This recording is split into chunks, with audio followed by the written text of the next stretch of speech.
is 6.9. A good thing ruined by a period.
Your only customer, why are you always polishing the glass?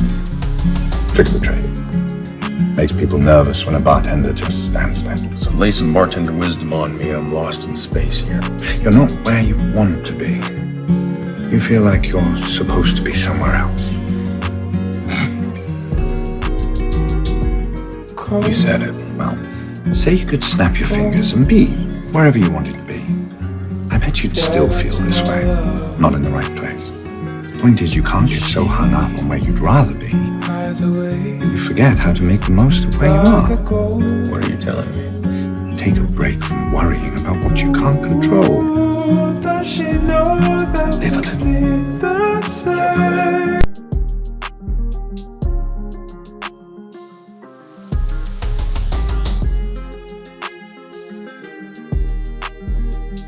Find that the average Brit, average German, average French person works about 1,600 hours a year. Average executive or business owner works about 2,000 hours a year. So what you do is you take your annual income and you divide it by 2,000. Let's say you're earning 100,000 pounds a year. Divided by 2,000, that means that you're earning 50 pounds an hour. This is your hourly rate. That means by law, the Ricardo's law of comparative advantage, is you don't do anything that pays less than $50 an hour. You only do things that pay you $50 an hour or more. And everything else you delegate. If there's something that someone else can do for 10 pounds an hour, you hire somebody to do that. 20 pounds an hour, 30 pounds an hour. You keep hiring people who can do things at a lower hourly rate than yourself. Now here's the great discovery, and this again is life-changing. I call it the law of three. The law of three says that no matter how many things you do, how many tasks you do in a week or a month, and it's usually 20 or 30, 3 of those tasks account for 90% of your value. You make a list of all of your tasks. If you could only do one thing on this list, one task on this list, all day long, which one task would have the greatest positive impact on your career?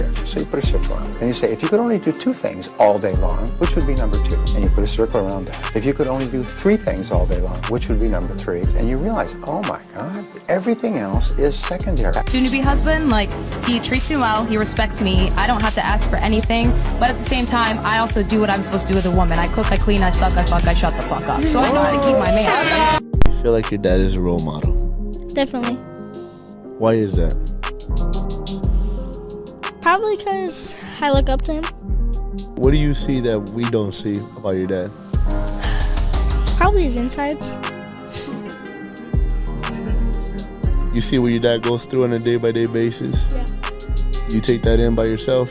He tells me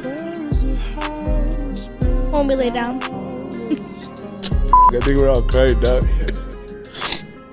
Your dad's a great man. He's done a lot, huh? You know your dad loves you? You love your dad?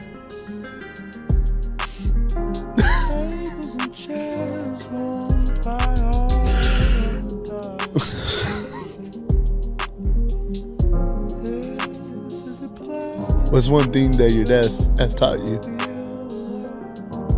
To be his though.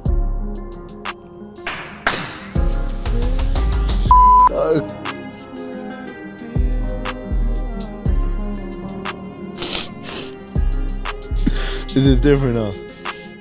I wanna tell you firsthand, you're the first dude that has ever made me cry in this podcast.